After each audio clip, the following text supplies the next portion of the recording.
सुप्रभात. सज्जन श्रोते, चिंतक, वाचक, पाठक, साधक हो. 84 विवेक चुडामणी अर्थात हंसध्वनी प्रकरण 35 आत्म अनात्म विवेक. नास्त्रैर्न शस्त्रैर्निलेन वन्निना चेत्तुं न शक्यो न च कर्म कोटिभिः विवेक विज्ञान महासिना विना धातु प्रसादेन सुतेन मंजुना. शस्त्र अस्त्र वायु अग्नि अनात्म बंधन छेदुना शके कोटि कर्म फल विपाकांती अंतर्जा होत नासे. विशुद्ध ब्रह्म कृपा लाभे केवळ जे प्राप्त होतसे ऐसे विवेक विज्ञान रूप शुभ्र मंजुळ खड्ग छेदु त्या शके. शस्त्र अस्त्र वायू अग्नि अनात्म बंधन छेदुना शके. अनात्म बंधन म्हणजे शरीराला स्व किंवा आत्म म्हणून समजण्याची मूर्खता किंवा ज्ञान होय. हे बंधन शस्त्र अस्त्र वारा अग्नी यापैकी कशाच्याही वापराने नष्ट करणे अशक्य असते. केवळ विशुद्ध ब्रह्मकृपेद्वारे प्राप्त झालेल्या किंवा लाभलेल्या विवेक विज्ञान रूप शुभ्र मंजूळ खड्गानेच म्हणजे आत्मविद्येने त्या ज्ञानरूपी बंधनाचा नाश संभवतो. म्हणून विशुद्ध ब्रह्मकृपा लाभे केवळ जे प्राप्त होत असे असे विवेक विज्ञान रूप शुभ्र मंजूळ खड्ग छेदत्या शके. म्हणजे शरीरालाच आत्मा समजणं हे जे अज्ञान आहे ते नष्ट करण्यासाठी कोणतंही शस्त्र अस्त्र वारा अग्नी उपयोगी येत नाहीत. केवळ विशुद्ध ब्रह्मकृपेद्वारे प्राप्त झालेले सदसत विवेक रूपी ज्ञान विवेक विज्ञान रूप शुभ्र मंजूळ खड्ग असं त्या आत्मविद्येला म्हटलेलं आहे. तर विवेक विज्ञान रूप शुभ्र मंजूळ खड्गाने त्या ज्ञान रूपी बंधनाचा नाश संभवतो. सारांश, देहाबद्दलच आत्म म्हणून असलेलं अज्ञान केवळ आत्मविद्येद्वारे छेदता येतं. इतर शस्त्र त्या कामी उपयोगी पडत नाहीत. पुढे 145 श्रुती प्रमाणैकमते स्वधर्म निष्ठा तैव आत्मविशुद्धिरस्य विशुद्ध बुद्धे परमात्मवेदनम तेनैव संसार समूलनाशः. वेदवचना सत्यदो माने दृढ विश्वास त्यात जो धरी तेथे निष्ठ राहुनी चित्तशुद्धी जरी करी. चित्तशुद्धी लाभ त्या होता परमात्म ज्ञान संभवे. त्या ज्ञानी संसार तरुचा समूळ नाश सहज संभवे. अनात्म बंधन नाश होण्यासाठी वेदवचनांमध्ये विश्वास धरून त्यांना सत्य मानून त्यांच्याशी एकनिष्ठ राहणे आवश्यक असते. असे जो करू शकतो त्याच्या चित्ताची शुद्धी होते आणि या चित्तशुद्धीमध्ये विशुद्ध विमल परमात्म ज्ञानाचा उदय त्याचे अंतःकरणात होतो. या ज्ञानामुळे मिथ्या संसार तरुचा समूळ नाश होऊ शकतो. पुढे 146 कोशैरन्नमयाद्ये पंचधीरात्मा न संवृत्तो भाती. म्हणजे शक्ती समुत्पन्न शैवाल पटलय रिवांबुवापी स्थम. जलशक्ती निर्मित शेवाळ विहीर पाण्यास जसे झाकी न दिसे तैसा आत्मा अन्नमयादी पंचकोश ज्या झाकी.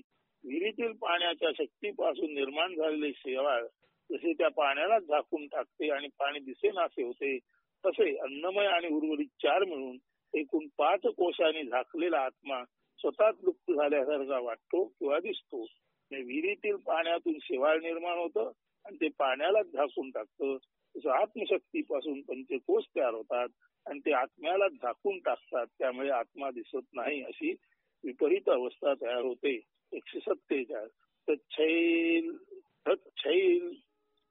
तच्छैवालापनये सम्यक सलीलं प्रतीयते शुद्धं तृष्णा संतापहरं सद्य सौख्यप्रदं परं पूषः.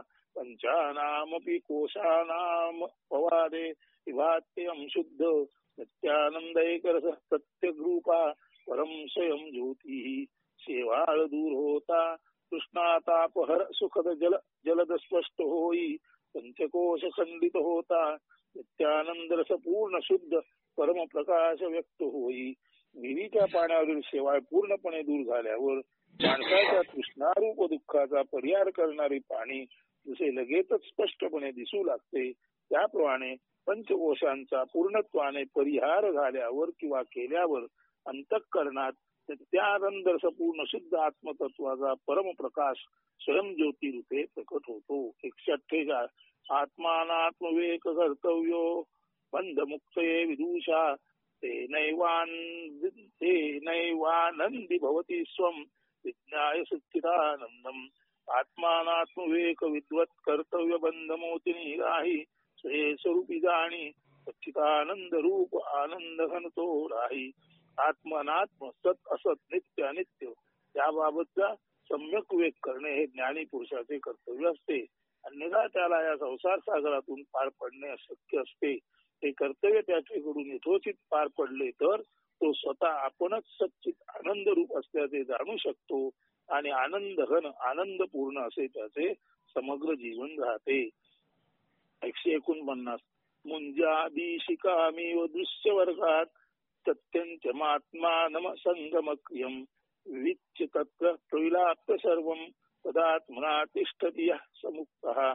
मुंजतृणगर्भी गाभा ऐसा आत्मा दृश्य जगदांतरी तृण जगत दूर होता गाभा आत्मा प्राप्तंतरी.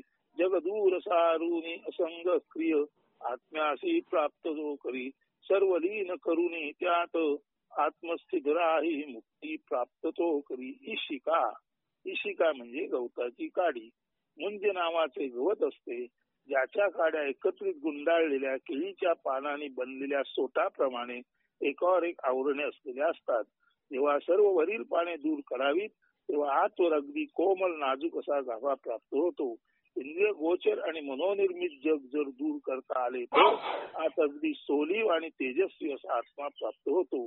अशा प्रकारे दृश्य जग आणि अर्थातच जगरूपी आवरणे दूर करून आतील अक्रिय असंग आत्म्याला जो प्राप्त करून घेतो आणि सर्व काही जो आत्म्यातच विलीन करून कायमचा आत्मस्थितच राहतो त्यालाच मुक्ती प्राप्त होते किंवा तोच मुक्त होतो. एक सोटा म्हणजे केळीचा काल. केले के पात पात में पात म्हणजे केळीच्या पानाच्या दुसरे तिसरे असे अनेक पाने असतात. सर्व पाने सोडल्यावर खरे तर आत काहीच उरत नाही. ही शून्य स्थितीत आत्म्याची शून्यावस्था की जी स्वाभाविकच अक्रिय आणि असंगत असणार. खरे तर आत्मा असा अति शून्य मौन शांत असंग आणि अक्रियत असतो. 2 केळफूल सोडल्यावर अगदी आत नाजूक दुधी रंगाची चकचकीत अंगठ्याच्या आकाराची बोंडी असते. तसाच आत्मा सर्व आवरणे दूर झाल्यानंतर अत्यंत नाजूक सूक्ष्म आणि तेजस्वी रूपाने अंगुष्ठ मात्र आत असतो ज्याची जाणीव हे सर्व आवरणे दूर झालेल्या विवेकज्ञानी माणसाला होते.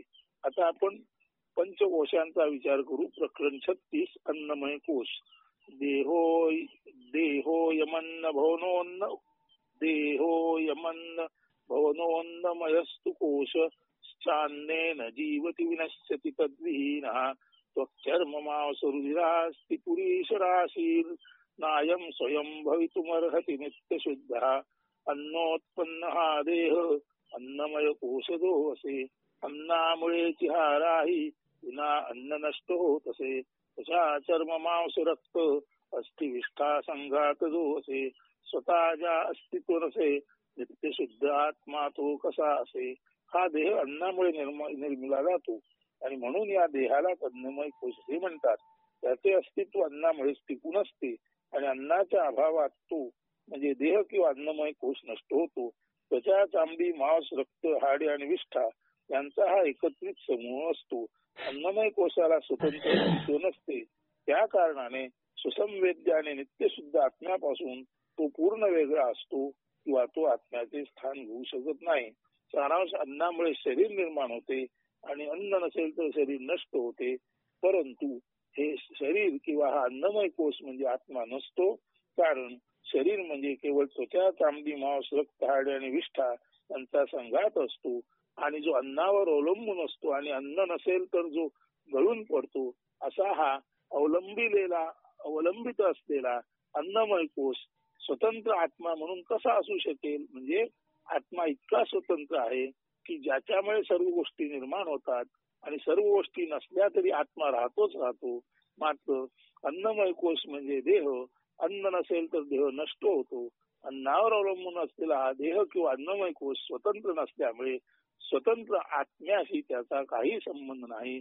सारांश अन्नमय कोश म्हणजे स्वतंत्र अबाधित असलेला आत्मा असू शकत नाही.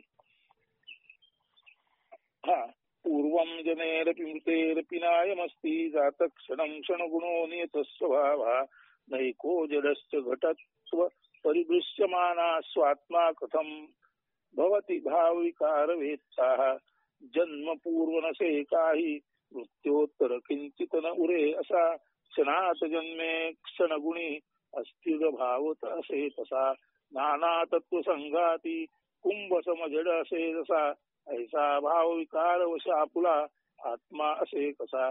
ज्याला जन्मण्यापूर्वी काही अस्तित्व नसते आणि मेल्यानंतर जो खुणेपुरताही उरत नाही, क्षणात जन्म घेऊन असा हा क्षणगुणी अस्थिर भावी जन्माचे क्षणापासूनच लगेचच घटू लागतो किंवा तिळतिळ नाश पाहू लागतो आणि अनेक तत्वांचा एकत्रित परिणाम म्हणून ज्याचे अस्तित्व असते असा हा भाव विकार वश अनित्य आपला आत्मा कसा असू शकेल. आत्मा नित्य असून असा अनित्य अन्नमय कोशच असतो असे जाणावे. सारांश आता हा जो अन्नमय कोश आहे त्याचं पुढे वर्णन केलंय. शरीर जन्मल्यापासून क्षणोक्षणी मरत असताना आणि शरीर मेल्यानंतर जे खुणेपुरते उरत नाही असं हे शरीर म्हणजे अन्नमय कोश जो जन्माला आल्यापासून क्षणाक्षणाने मरतो आणि मेल्यानंतर देह दिसत सुद्धा नाही असा अन्नमय कोश जो अनित्य असतो तो आणि नित्य आत्मा याचा संबंध कसा असू शकेल. म्हणजे आत्मा नित्य असून असा अनित्य अन्नमय कोश जो आहे तो म्हणजे आत्मा समजण्याची चूक करू नये असे ज्ञानी लोक म्हणतात. पुढे 152 पाणीपादादि महान देहो नात्मा व्यंगेपि जीवनात तत्तक्षक्तेर नाशाश्च न निथत्यो नियामकः अंगभंग जरी पावे व्यंग जीवन तरी उरे शक्ती नाशनसे म्हणून पुरुष जीवित तरी उरे स्वये शासित जे असे अन्न शासक जानसे हस्तपाद युक्त जे असे ते शरीर आत्मा निश्चित तो नसे. शरीर म्हणजे अन्नमय कोश असतो हे सांगताना आचार्य पुढे म्हणतात की अंगांची किंवा शरीरांच्या भागांची हानी झाल्यावर सुद्धा असे हानियुक्त किंवा व्यंगपूर्ण जीवन उरते. जोपर्यंत शक्तीचा नाश होत नाही तोपर्यंत भले व्यंगपूर्ण जीवन भोगत का होईना पुरुष जीवित असतो. सारांश अशा शरीराला स्वयंपूर्णत्व नसते. शरीरावर कोणाची तरी सत्ता चालत असते. ते शासित म्हणजे शासन केले जाणारे अन्याकडून चालवले जाणारे असते. शास्ता किंवा चालवणारा नियामक कोणी वेगळाच असतो. असे असताना हात पायुक्त जे शरीर जे इतर कोणाकडून चालवले जाते त्याला आत्मा म्हणणे अयोग्य आहे. थोडक्यात आचार्य देह नाशिवंत असून इतरांकडून चालवला जाणारा म्हणजे परावलंबी असल्याचे सांगून असा देह हाच अन्नमय कोश होय असे निश्चयात्मक बुद्धीने सांगतात. त्याच वेळी शरीर किंवा अन्नमय कोशाला स्वयंपूर्ण आत्मा समजण्याची चूक करू नये असेही बजावतात. 153 फार महत्वाचं विवेचन आहे, ऐका. देह तद्धर्म तत्कर्म तदवस्थादि साक्षिणा स्वतएव स्वतः सिद्धम तद्वय लक्षण महात्मना. देह तसे त्याचे धर्म कर्म अवस्था साक्षी जो असे ऐसा साक्षी देह भिन्न उघड स्पष्ट आत्मा स्वयं सिद्ध तो असे. देह आणि त्याचे विविध धर्म त्याची कर्मे त्याच्या अवस्था त्यांचे साक्षीत्व जो करतो तो साक्षी देहापासून भिन्न असणारे उघड आणि स्पष्ट आहे. त्यालाच आत्मा म्हणतात. जो स्वतःशीच पूर्ण अखंड सिद्ध असा आहे.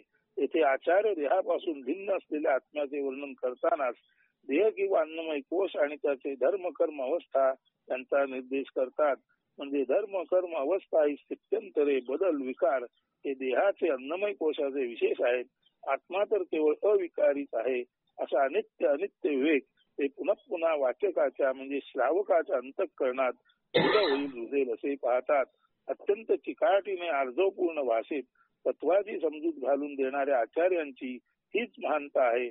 तत्वज्ञानी केवळ तत्वाचे ज्ञान असलेला भागत नाही असून तत्वज्ञानी केवळ तत्वाचे ज्ञान असलेला भागत नाही तर ते ज्ञान तो इतरांनाही परोपरीने देणारा असावा लागतो. तेव्हाच तो आचार्य जगद्गुरु अशा अजोड महत्तेला स्ववश करू शकतो. हीच ती गुरुची गुरुसत्ता अजोड हातोटी जी सर्वांना जीवनमुक्त करते. 154 कुल्यराशिर्मांसलिप्तो मलपूर्णोऽपि कश्मलः कथं भवेदयं वेत्ता स्वयमेतद्विलक्षणः अस्थिसंगात मांसलिप्त अतिमलीन देह असे त्याचे ज्ञान ज्या राही कैसा तो स्वये देहची असे.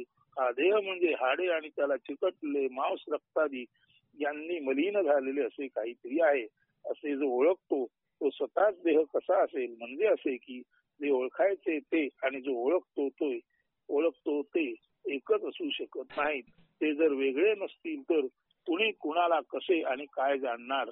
मतिदार्थ हा की ओळखणारा साक्षी आत्मा शरीरापासून म्हणजे अन्नमय कोशापासून नेहमी अलिप्तच असतो.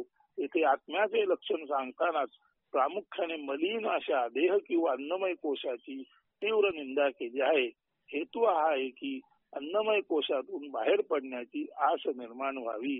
155 सद्माव समेतोस्ति पुरीशराशा वहं मतिं मूढजनः करोति विलक्षणं वेत्ति विचारशीलो निजस्वरूपं परमार्थभूतं त्वचामाव समेतस्ति मलराशि पूर्णया देहि अहं बुद्धि प्रेरित मूढ तादात्म्य पावती या देहि परि अति विलक्षण विचारशील ज्ञानी जो राही देह वेगळा राही स्वये परमसत्य जाणणे स्वपदी राही.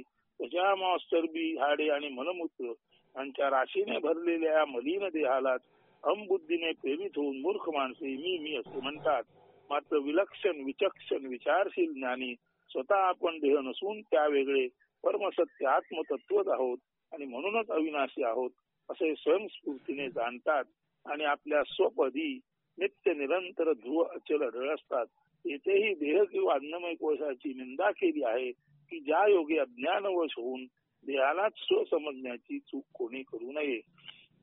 156 देहोहमित्येव जडस्य बुद्धीर देहेच जीवे विदुषस्त्वहंधी देहोहमित्येव जडस्य बुद्धीर देहेच जीवे विदुषस्त्वहंधी विवेक विज्ञानवतो महात्मनो ब्रह्माहमीदयेव मतिस्तदात्मने जडमूर्ख बुद्धी देहातची नित्य धरिती त्या विपरीत विवेक ज्ञानी मी ब्रह्म आत्मबुद्धीचे धरिती. जडमूर्ख अहम बुद्धी देहातची नित्य धरिती त्या विपरीत विवेक बुद्धी त्या विपरीत विवेक ज्ञानी मी ब्रह्म आत्मबुद्धी जे धरिती. जडवादी शरीर हेच सर्वस्व मानणारे मूर्ख देहालाच मी असे मानतात तर विवेक विज्ञानवादी पंडित नेमके त्या विपरीत स्वतःला ब्रह्म असे जाणून आत्मबुद्धी युक्त राहतात. जडवादी शरीराला मी समजणारे तर चित्तवादी आत्म्याला मी समजणारे असतात. तिथे जडवाद म्हणजे शरीराला मी समजतात ते आणि चित्तवाद म्हणजे आत्म्याला चैतन्याला मी समजतात ते. म्हणून आत्मवादी हे चित्तवादी आपण चैतन्य असणारे असतात आणि जडवादी स्वतःला देह समजणारे असतात. देह म्हणजेच मी समजणारे ते जडवादी आणि चैतन्य म्हणजे मी समजणारे ते चित्तवादी किंवा आत्मवादी.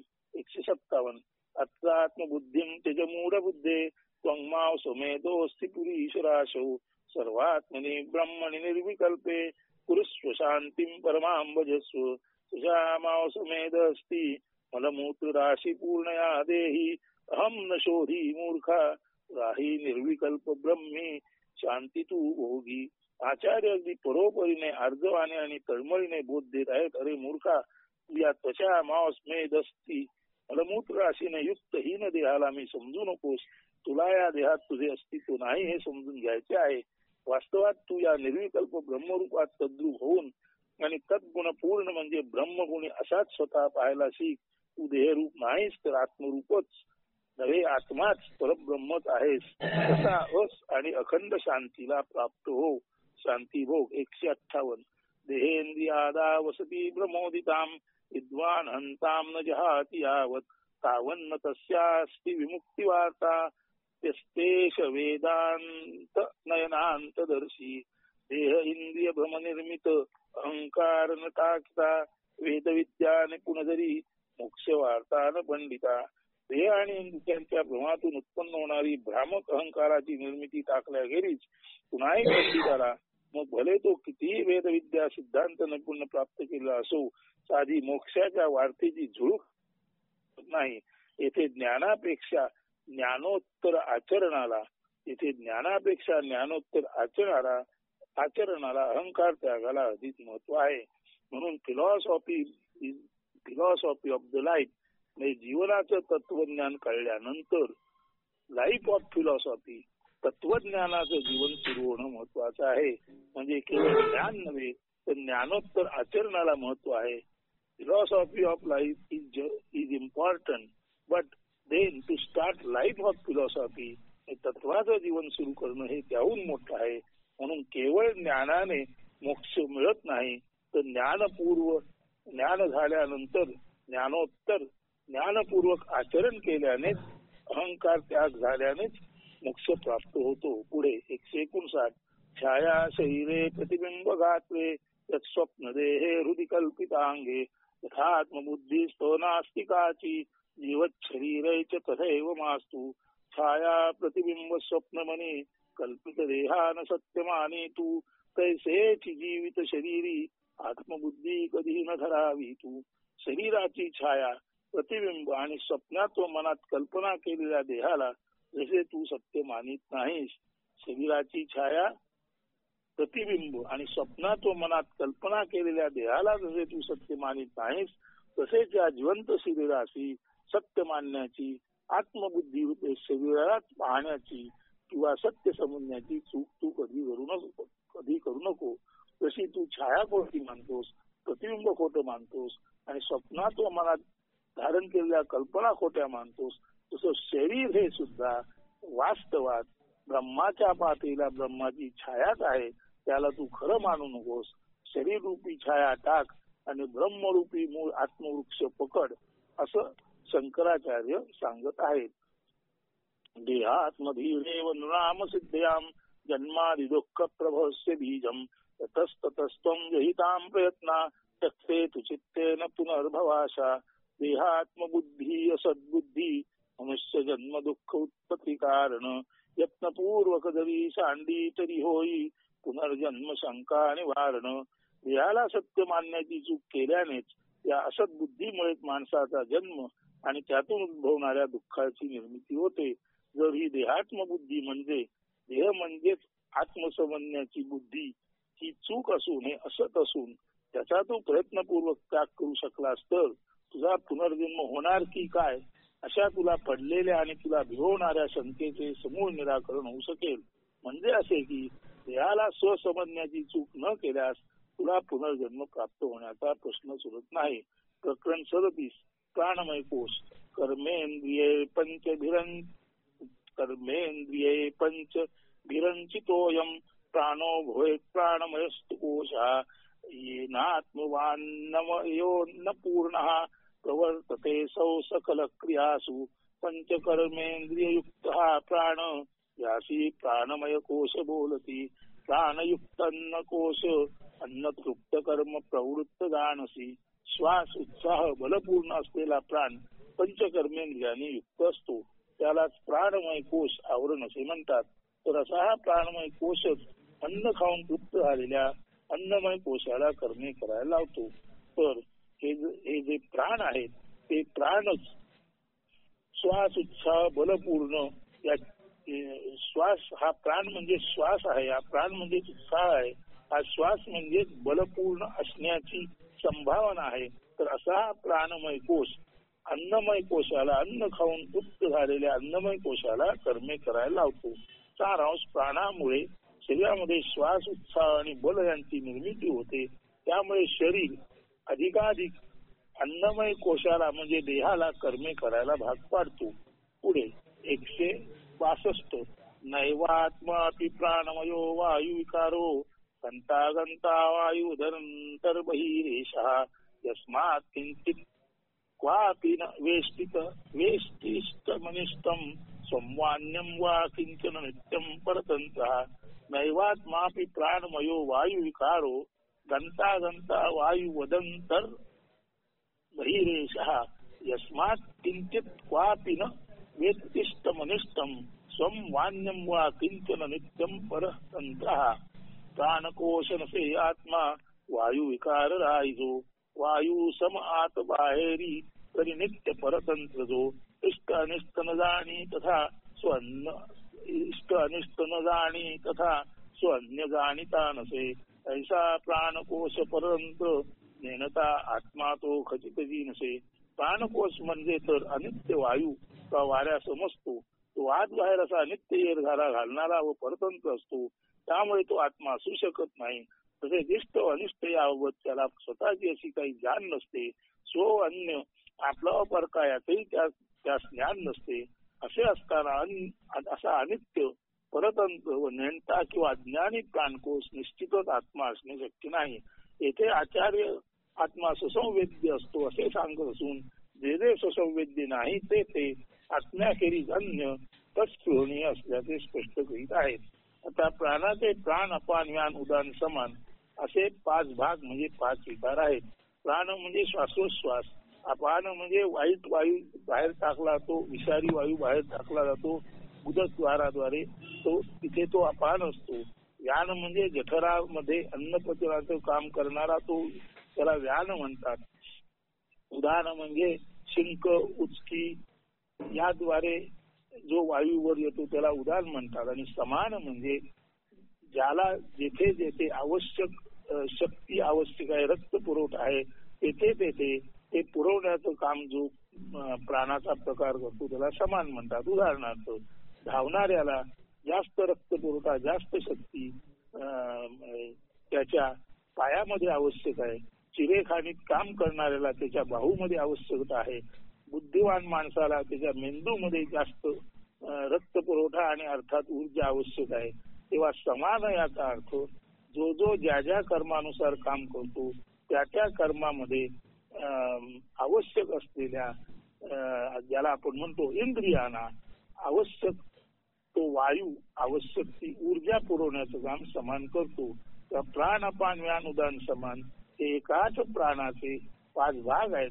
श्वास घेताना टाकताना जो प्राण तो तोच उदकद्वारे विषारी वायू बाहेर टाकताना तोच अपान, तोच अन्नपचनाच्या वेळेला जठराग्नीमध्ये व्यान असतो, तोच उंच तोच ज्याला आपण म्हणतो शिंक उचकी झाल्यानंतर आपण सर्दी पडसा खोकला होतो म्हणजे खोकला शिंक उचकी त्यावेळेला त्यालाच उदान म्हणतात. आणि बुद्धिवादी माणसाला मेंदूमध्ये, ऍथलेटला पायामध्ये, कुस्तीगीराला हातामध्ये आणि ज्याला कष्टकरी शेतकरी असतो त्याला अर्थातच हात पाय भुजा यामध्ये जास्तीत जास्त ऊर्जेची आवश्यकता असते. तर ज्या ज्या अंगाला ऊर्जेचा जेथे जेथे आवश्यक पुरवठा आहे तेथे तेथे तो पुरवठा करणारा जो प्राणाचा भाग त्याला समान म्हणतात. तर प्राण अपान व्यान उदान समान हे एकाच प्राणाचे भाग असून ते वेगवेगळ्या पद्धतीने वेगवेगळ्या ठिकाणी वेगवेगळ्या स्थानी काम करतात. मात्र त्यांना आपण हे काम करतो त्याचा अर्थ असा आहे असं कळत नाही. म्हणून प्राण हे स्वतःच स्वतःला न जाणणारे असतात आणि जे स्वतःच स्वतःला जाणत नाहीत असे प्राण किंवा असा प्राणमय कोश जो आत्मा आहे, जो सुसंवेद्य आहे, त्याला तो कधीच जाणू शकणार नाही. म्हणजे आत्मा सुसंवेद्य आहे जो स्वतःच स्वतःला जाणतो आणि प्राणाला स्वतःला सुद्धा ओळखण्याची होत नाही. असं असताना हा प्राणमय कोश म्हणजे आत्मा असू शकत नाही. जसा अन्नमय कोश म्हणजे आत्मा नाही, तसा प्राणमय कोश म्हणजे आत्मा नाही. आत्मा अत्यंत स्वतंत्र आणि सुसंवेद्य आहे. आता पुढचा मनोमय कोश प्रकरण 30. ज्ञानेंद्रियाणि च मनश्च मनोमया स्यात् कोशो महाहमिति वस्तु विकल्प हेतुः संज्ञादिभेद कलना कलितो बलीयां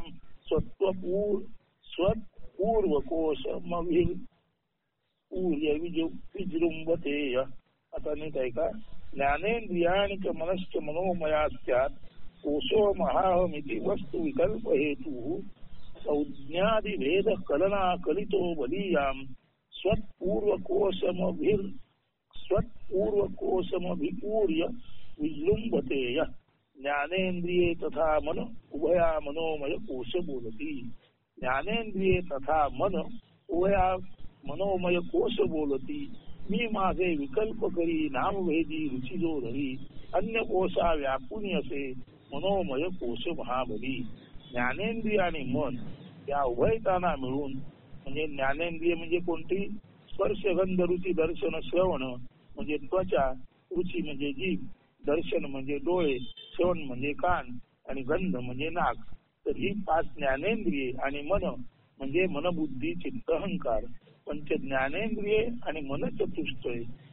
अशा अर्थी ज्ञानेंद्रिय व मन या उभयताना मिळून मनोमय कोश जे म्हणतात. हा कोश नेहमी मी माझे असा विकल्प धारण करणारा आणि नामभेदात गोडी धरणारा असतो. उर्वरित कोशाला व्यापून राहणारा म्हणजे अन्नमय, मनोमय, अन्नमय, प्राणमय, विज्ञानमय, आनंदमय या सर्व कोशांना व्यापून राहणारा हा अति बलवान मनोमय कोश असतो. म्हणजे मनोमय कोश जरी सर्व कोशांमध्ये बलवान असला तरी सुद्धा तो शेवट आवरणच आहे. कारण या मनोमय कोशामध्ये मी माझे असा अहंकार असतो आणि अनेक संकल्प विकल्प हा धारण करतो. आणि आत्मा तर अविकल्प आहे, आत्मा तर स्थिर आहे, स्थाणू आहे. तो कुठल्याही भेदाभेदात असू शकत नाही, तो सर्वातीत आहे. म्हणून जो सर्वातीत आहे असा आत्मा आणि भेदाभेदामध्ये संकल्प विकल्पात गुंतलेला मनोमय कोश हे कधीच एक असू शकत नाही. सारांश अन्नमय, प्राणमय आणि मनोमय कोश हे तीनही आत्मा नव्हे, आत्मा त्याहूनही स्वतंत्र आहे. पुढे 164 पंचेंद्रिये पंचभिरेव होती प्रतीयमानो विषयाद्यधारया जाज्वल्यमानो बहुवासनेंधनय मनोमयाग्निर्दहति प्रपंचम पंचज्ञानेन्द्रिय रूपी पंच होता विषय घृतधार अग्निशीलेता वासना रूप इंधन मिळता मनोमय अग्नि चेतता दग्ध करी संपूर्ण दृश्य संसार जगता. येथे एका सुरेख रूपकाद्वारे आचार्यांनी मनोमय कोशाचे ज्ञानपूर्ण विवेचन केले आहे. मनबुद्धी चित्त अहंकार रूपी 4 कप्प्यांचे अंतःकरण याला सर्वसाधारण मन असे म्हटले जाते. त्याला अग्नीची उपमा दिली असून त्या मनरूपी अग्नीत पंच ज्ञानेंद्रियांचे रंग, रूप, रस, गंध, स्पर्श या पंच विषयावर आधारित असणारे वासनारूपी इंधन पंच ज्ञानेंद्रिय रूपी होत्यानी म्हणजे यज्ञ कर्म करणारे पंच यजमान यज्ञ करते. विषय घृतधार रूपे ज्ञानेंद्रियांचे ज्ञान विषय हेच तूप आणि त्याची धारा दिले असता हा मनोमय अग्नी चेतवला जातो आणि त्यात संपूर्ण दृश्य संसार जगत दग्ध भस्म होऊन जाते. सारांश मनोलय हीच मुक्ती या सूत्राद्वारे हा मुक्तिबोध दिला आहे. तर हे मन कसं आहे तर किंवा हा जो मनोमय कोश आहे तो कसा आहे तर मन, बुद्धी, चित्त, अहंकार रूपी हे अंतःकरण चतुष्टय आहे ज्याला सर्वसाधारण मन म्हटले जाते. आणि हे मन एखाद्या अग्नीसारखं आहे. या अग्नीमध्ये पंच ज्ञानेंद्रियांचे म्हणजे अर्थातच त्वचा, डोळे, कान, नाक आणि जीभ या अग्नीतच पंच ज्ञानेंद्रियांचे जी अट्टास आहेत की त्यांचे रंग, रूप, रस, गंध, स्पर्श याच्यावर रूपी इंधन म्हणजे हे 4 कप्प्यांचं मन किंवा अंतःकरण मन, बुद्धी, चित्त, अहंकार रूपी याला सर्वसाधारण मन म्हटले जाते. त्याला पंच ज्ञानेंद्रियांचे पंच विषय हे वासनारूपी इंधन म्हणून जेव्हा प्राप्त होतात तेव्हा त्या पंच ज्ञानेंद्रिय रूपी होते. आणि तर आता बघा हे मन आहे ते 4 कप्प्यांचं आहे. त्याला अग्नीची उपमा दिली. त्याच्यामध्ये पंच ज्ञानेंद्रियाचे पंचरस आहुती दिले जातात आणि पंच ज्ञानेंद्रियाचे पंचरस आहुती कोण देतो तर या पंच ज्ञानेंद्रिय या वासनारूपी इंधनाचे जे कर्ते असतात म्हणजे ज्ञानेंद्रिय रूपी म्हणजे ज्ञानेंद्रिय कोणती परत लक्षात घ्या. त्वचा, डोळे, कान, जीभ आणि नाक ही पंच ज्ञानेंद्रिय यांना होता म्हटलेलं आहे. होता म्हणजे यज्ञामध्ये आहुती देणारे. तर हे 5 होते आपली पंच ज्ञानेंद्रिय जे विषय असतात त्या विषयांची आहुती मनरूपी अग्नीला किंवा यज्ञाला देतात. आणि अशा तऱ्हेने हे विषय घृतधार रूपे तर पंच ज्ञानेंद्रियांचे हे 5 विषय तुपाच्या धारेप्रमाणे त्या मनाच्या अग्नीला यज्ञाला दिले जातात आणि हा मनोमय अग्नी चेतवला जातो. आणि असा मनोमय अग्नी चेतवला की त्यात संपूर्ण दृश्य संसार जगत दग्ध भस्म होऊन जाते. म्हणजे मनोमय अग्नीचे की सर्व दृश्य जगत नाहीसे होते आणि कालांतराने जेव्हा मनाचा लय होतो तेव्हाच मुक्ती मिळते असं इथे सांगितलेलं आहे. म्हणजे त्याचा अर्थ स्पष्ट आहे की मनोमय कोश नष्ट झाल्याखेरीज आत्म्याचं दर्शन होत नाही. म्हणजे आत्मा वेगळा आणि मनोमय कोश किंवा मन वेगळं हे परत इथे वेगळ्या पद्धतीने सांगितलेलं आहे. मात्र मनोलय झाला, मनाचं अमन झालं तर मन गेल्यामुळे आत्मा स्पष्ट होईल हे सूत्रही सांगितलेलं आहे. म्हणून कृष्णमूर्ती सतत जे म्हणतात अमन, तर अमन झालं म्हणजे मनोरूपी कोश नष्ट झाला. आत्म्याचं दर्शन कसं होतं हे इथे एका रूपकाद्वारे शंकराचार्यांनी सांगितलेलं आहे. पुढे 165 नयस्त विद्या मनसोक्तिरिक्ता मनोय विद्या वंदे तू तस्मिन् विनष्टे सकलं विनष्टं विजृंभतेस्मिन् सकलं विजृंभते. मनविद्या त्या वेगळी अविद्या जगिया नसे. मन हे केवळ बंधन हेची भवबंध हेतू पुरवीतसे. मन नाश पावे तरी सहज नाश पावतसे. मन उदित होता त्या सवे जग उदित प्रतीत होत असे. मन हीच केवळ विद्या असून तेच मन हीच केवळ अविद्या असून तेच या संसारूपी चक्रात माणसाला जखडून ठेवणारे बंधन आहे. मनाचा नाश झाला किंवा मन नमन किंवा अमन झाले तर सगळीकडे शांतीच म्हणजे अमन असल्याचे ध्यानात येईल. मन हाच कोलाहल आहे. मनाच्या जागेपणातच संसाराचे जागेपण कोलाहल गोंधळ असतो. मन जागे होते आणि त्याचे जागेपणात जगाचा व त्याच्या व्यवहारांचा उदय होतो किंवा व्यापार सुरू होतो. सारांश मनाचा नाश हीच विद्या आणि मनोदय हीच अविद्या होय. फ्रीडम फ्रॉम द नोन म्हणणारे जे कृष्णमूर्ती मन म्हणजे स्मृती कल्पना प्रतिमा भूत भविष्य आणि संस्कार रूपी चाकोरी कंडिशनिंग तसेच विचार काल यांचे मानवी वाटोळे असून 2 मिनिट आहे ना. तसेच विचार काल यांचे मानवी वाटोळे असून ते नष्ट करणे याला ज्ञातापासून मुक्ती असे म्हणतात. अज्ञात तर सर्वथा अज्ञातच आहे. त्याचा व मानवाचा संबंधही असला तरी तो अज्ञातच आहे. संबंध हेच सुख व दुःखही असू शकते. ज्याला दुःख नको त्याला सुखही टाळावे लागते. म्हणूनच सुख दुःख रूपी अनित्य ज्ञातापासून सुटका केवळ ते ज्ञात ज्यात साठवलेले असते अशा भ्रामक मनापासून सुटका झाल्यास शक्य असते. सुटका बंधनापासून संबंधापासून म्हणजे ज्ञातापासूनच असू शकते. जे सर्व दैव अज्ञात अननोन ते असंबंधित आहे ते तर म्हणजे सर्व दैव अज्ञात अननोन असंबंधित आहे ते तर मानव त्याच्याशी संबंधित नसल्याने किंवा तो संबंध अद्याप ध्यानात न आल्याने त्याला भ्यावे टाळावे त्याच्यापासून दूर पळावे असे काही असू शकत नाही. अपरिचितापासून त्याचा परिचय ओळख संबंध नसल्याने सुटण्याचा प्रश्नच उद्भवत नाही. सुटका तर ज्ञातापासूनच सुखदुःख आशा निराशा रूपी जगापासूनच जे मनातच उदयास्त पावत असते तर अशा ज्ञातापासूनच सुटका होणे आवश्यक आहे. पुढचा जो भाग आहे 96 पासून तो उद्यापासून वाचू. हे 165 विवेचन अजून थोडं शिल्लक आहे पण ते आणि पुढील भाग उद्याच्या निरूपणात असतो.